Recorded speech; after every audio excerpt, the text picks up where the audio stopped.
Hello, good morning, जोहार। मैं राजू और आप देख रहे हैं 24 झारखंड न्यूज। चलिए जानते हैं झारखंड की आज की 25 मुख्य बड़ी खबरों को। निकाय चुनाव को लेकर राज्य सरकार की अपील पर विस्तृत सुनवाई 27 अगस्त को झारखंड हाईकोर्ट में। राज्य में निकाय चुनाव को लेकर राज्य सरकार की अपील पर अब विस्तृत सुनवाई 27 अगस्त को होगी। मामले की सुनवाई हाईकोर्ट के acting chief justice Sujit Narayan Prasad की अध्यक्षता वाली खंडपीठ में गुरुवार को हुई। इससे पहले गुरुवार सुबह 10:30 बजे प्रतिवादी पूर्व पार्षद रोशनी खालको की ओर से कोर्ट से इस केस की जल्द सुनवाई करने का आग्रह किया गया था। इसके बाद खंडपीठ ने मामले की सुनवाई दोपहर 3:45 में निर्धारित की। सुनवाई के दौरान सरकार की ओर से अपर महाधिवक्ता सचिन कुमार ऑनलाइन रूप से जुड़े। प्रतिवादी की ओर से अधिवक्ता विनोद सिंह ने कोर्ट से कहा कि राज्य सरकार निकाय चुनाव कराने को लेकर टाल मटोल रवैया अपना रही, हर बार समय लेकर इस मामले को टालने का प्रयास सरकार कर रही है। एकल पीठ का आदेश उनके पक्ष में आया है और वह सही है। संविधान के अनुसार राज्य में अविलंब निकाय चुनाव होना चाहिए। 3 सप्ताह में राज्य में निकाय चुनाव की अधिसूचना जारी करने के 4 जनवरी 2024 के हाईकोर्ट के एकल पीठ के आदेश को रद्द करने को लेकर राज्य सरकार की ओर से एलपीए दायर की थी। खंडपीठ ने पूर्व में मामले में हाईकोर्ट की एकल पीठ के द्वारा पारित आदेश पर रोक लगाने से इनकार किया था। अपील एपीए में राज्य सरकार की ओर से कहा गया कि पिछड़ा आयोग की ही डेडिकेटेड कमीशन के रूप में नियुक्त कर दिया गया है। यह राज्य के जिलों में ओबीसी की आबादी का आकलन करेगा और इस संबंध में डाटा राज्य सरकार को उपलब्ध कराया जाएगा। इसके आधार पर निकाय चुनाव में वार्डों में ओबीसी के लिए आरक्षण दिया जाएगा। रांची में आज शुक्रवार को ट्रैफिक रूट में परिवर्तन। सुबह 6 से रात 10 बजे तक भारी वाहनों के प्रवेश पर रहेगा रोक। भारतीय जनता पार्टी युवा मोर्चा की ओर से शुक्रवार को मोहराबादी मैदान में आक्रोश रैली का आयोजन किया गया है। इसे लेकर राजधानी की यातायात व्यवस्था में बदलाव किया गया है। बदलाव के तहत आज शुक्रवार को सुबह 6 बजे से रात 10 बजे तक रांची में बड़े और भारी वाहनों के प्रवेश पर रोक लगा दी गई है। वहीं मोहराबादी मैदान की ओर से आने वाली सड़कों पर भी वाहनों के परिवहन पर रोक लगाई गई है। इससे संबंधित आदेश ट्रैफिक एसपी कैलाश करमाली ने जारी किया है। जारी आदेश के अनुसार कार्यक्रम में शामिल होने के लिए दूसरे शहरों से आने वाले वाहनों के लिए पार्किंग स्थल भी निर्धारित की गई है। हजारीबाग, कोडरमा, धनबाद, बोकारो, गिरिडीह और रामगढ़ के तरफ से आने वाली सभी बसें नेवरी से बाएं मुड़कर रिंग रोड होते हुए दुर्गा सोरेन चौक से खादगड़ा बस स्टैंड आएंगी। वहीं काठी टांड से रांची पिस्का मोड़ से आने वाली सभी वाहनें मिलता चौक से दाएं मुड़कर दलादली चौक से अरगोड़ा होते हुए रांची आएंगी, जबकि रांची शहर से काठी टांड की ओर से जाने वाले वाहन अरगोड़ा चौक, कटहल मोड़, दलादली होते हुए जाएंगी। इसके अलावा रांची से कांके की ओर जाने वाली वाहन कोकर चौक, खेलगांव चौक, बुट्टी मोड़, नेवरी चौक से मुड़कर रिंग रोड से जाएंगी। रिंग रोड से चांदनी चौक, कांके के शहर की ओर आने वाली वाहन रिंग रोड से बड़ैया, चिरौंदी, करमटोली होते हुए शहर जाएंगी। वहीं मोहराबादी मैदान की ओर से आने वाली सड़कों पर वाहनों का प्रवेश वर्जित रहेगा। आतंकी सरगना डॉक्टर इश्तियाक अहमद को एटीएस ने किया गिरफ्तार। मेडिका अस्पताल में रेडियोलॉजिस्ट थे। मेडिका हॉस्पिटल में सेवारत आतंकी सरगना डॉक्टर इश्तियाक अहमद को एटीएस ने गुरुवार को गिरफ्तार कर लिया है।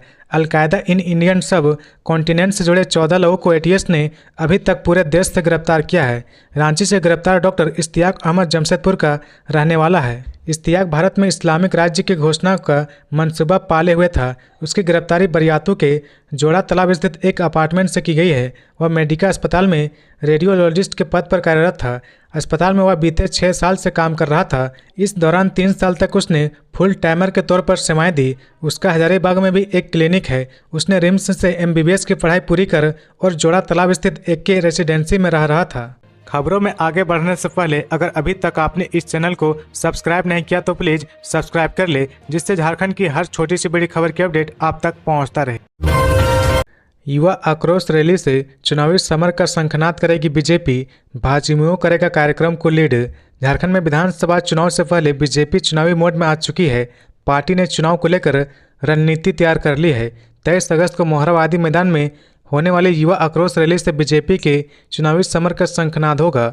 रैली को लीड करने की जिम्मेदारी भारतीय जनता पार्टी मोर्चा यानी भाजयुमो के कंधे पर है, पर रैली को प्रदेश बीजेपी के शीर्ष नेताओं तथा मोर्चा का बैक सपोर्ट रहेगा। रैली को लेकर हजारीबाग से बीजेपी सांसद पहले ही कह चुके हैं कि हजारीबाग से 20,000 से अधिक युवा रांची में होने वाली रैली में हिस्सा लेंगे। बता दें कि आज भारतीय जनता पार्टी युवा मोर्चा के तत्वाधान में आगामी 23 अगस्त को मोहराबादी मैदान में आहूत युवा आक्रोश रैली को लेकर भाजपा प्रदेश कार्यालय से बुधवार को प्रचार वाहन रवाना हुआ।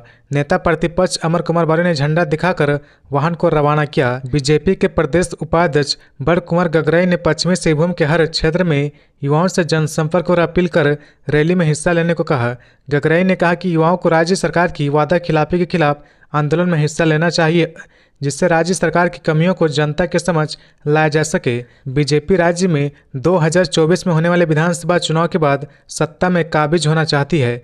पार्टी अपना यह लक्ष्य जाहिर कर चुकी है। बीते दिनों हरमो स्थित स्वागतम वेंकट हॉल में आयोजित पार्टी के 515 मंडल अध्यक्षों की बैठक में पार्टी की प्रदेश संगठन प्रभारी डॉक्टर लक्ष्मीकांत बाजपेयी ने कहा कि जनता तैयार बैठी है, हमें केवल दरवाजे दरवाजे दस्तक देने की जरूरत है। अपनी नाकामियों और विफलताओं के भार से यह सरकार दब चुकी है। उन्होंने कहा कि हमें 2024 में नेता प्रतिपक्ष नहीं बल्कि नेता सदन चुनना है। झारखंड मुख्यमंत्री मैया सम्मान कार्यक्रम में हेमंत सोरेन का विपक्ष पर निशाना। जमीन माफिया बोलते थे, अब क्या बोलेंगे। मुख्यमंत्री हेमंत सोरेन ने पलामू में जनसभा के दौरान विपक्ष पर जमकर निशाना साधा। सीएम ने पलामू के चियांकी हवाई अड्डे पर परमंडल स्तरीय मैया सम्मान समारोह को संबोधित किया। इस दौरान उन्होंने कहा कि लोग उन्हें जमीन माफिया बोलते थे, लेकिन अब क्या बोलेंगे। वे अब जनता के सामने और उनके समस्याओं का समाधान कर रहे। कार्यक्रम में हेमंत सोरेन ने कहा कि समाज में जहर घोलने का काम किया जा रहा। मध्य प्रदेश, छत्तीसगढ़, असम से बुलाकर पार्टी तोड़ने की कोशिश की जा रही। बाहर के नेता ही जहर घोलने का काम कर रहे। लोकसभा चुनाव के दौरान भी उन्होंने समाज को बांटने का काम किया था और विधानसभा चुनाव में भी यह कोशिश करेंगे। हालांकि लोकसभा चुनाव में जनता का विपक्ष को मुंहतोड़ जवाब था। वह राज्य में नियोजन नीति के लिए नीतियों को लागू करते हैं और बाद में उसे संवैधानिक करार दिया जाता है, लेकिन केंद्र में बैठे सरकार और उनके मित्र उनके कदमों को असंवैधानिक करार देते हैं। हेमंत सोरेन ने कहा कि उन्हें परेशान किया गया है, यहाँ तक कि जेल में डाल दिया गया।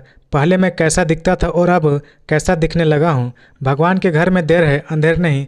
कोर्ट के आदेश से वह जनता के बीच खड़े हैं। पहले कोरोना ने परेशान किया तो जगन्नाथ महतो, हाजी हुसैन अंसारी को खोया। बाद में विधायकों की खरीद फरोख्त की कोशिश शुरू हो गई।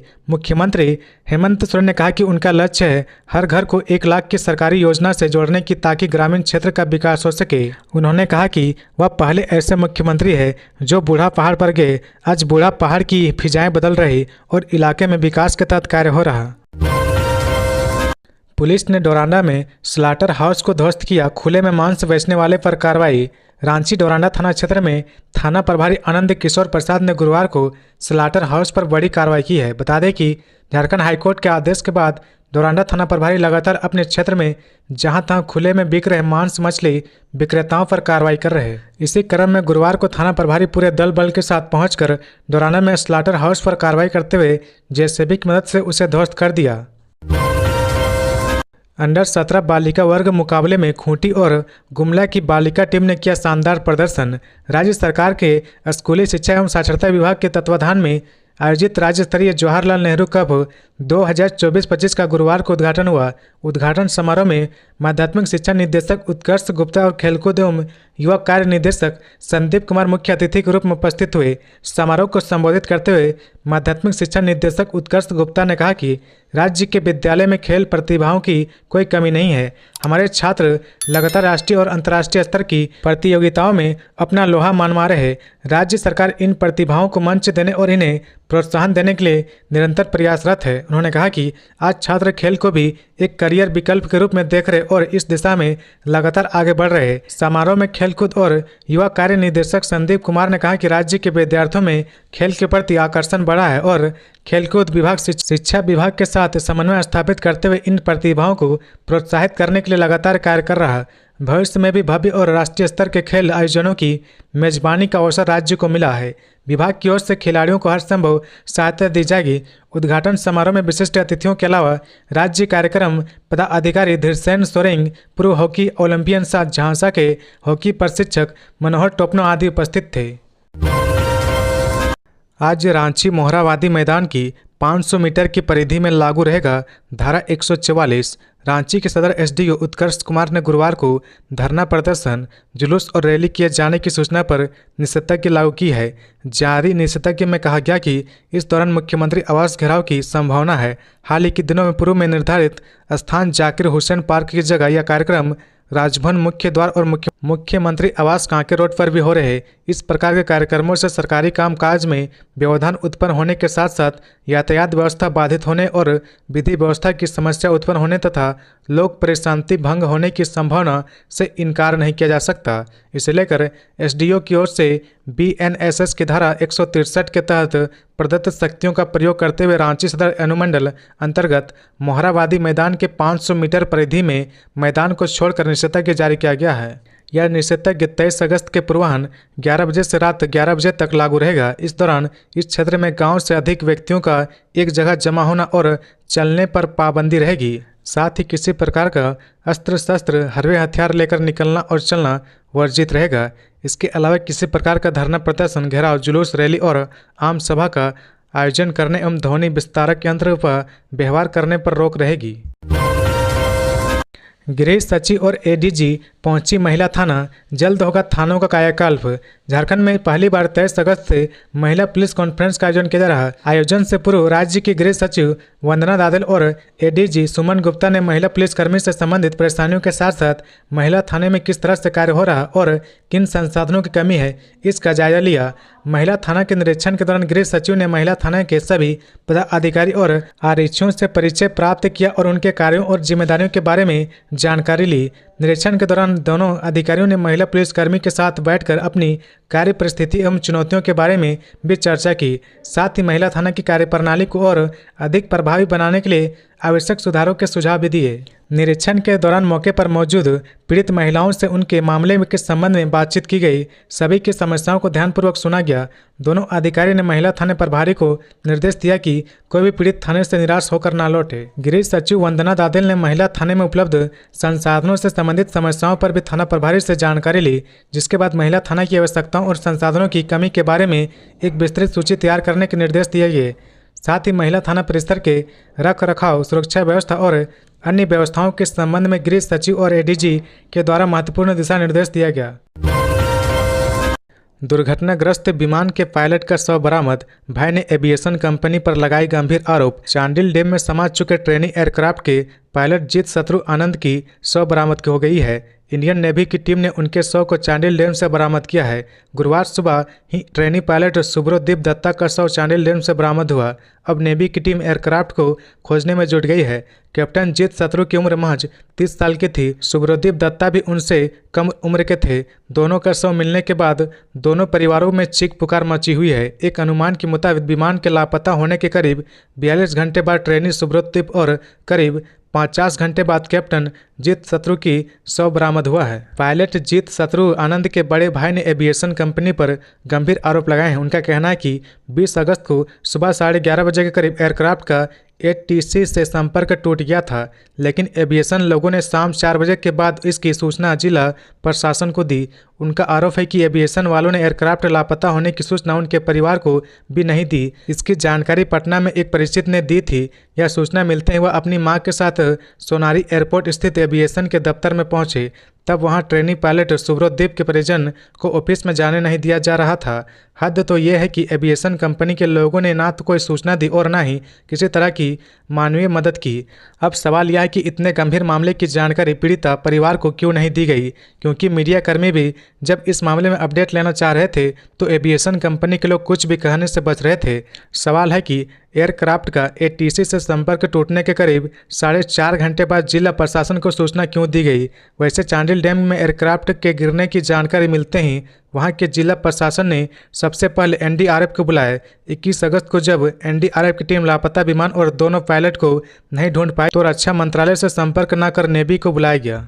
तो ये थी आज की झारखंड की टॉप बड़ी खबरें। इसी तरह झारखंड की हर छोटी सी बड़ी खबर देखने के लिए आप हमारे चैनल 24 झारखंड न्यूज को सब्सक्राइब करके बेल आइकन प्रेस कर ले, जिससे झारखंड की हर छोटी सी बड़ी खबर की अपडेट आप तक पहुंचता रहे। तो आज के लिए बस इतना ही। हमें दीजिए इजाज़त, फिर मिलते हैं नेक्स्ट न्यूज में।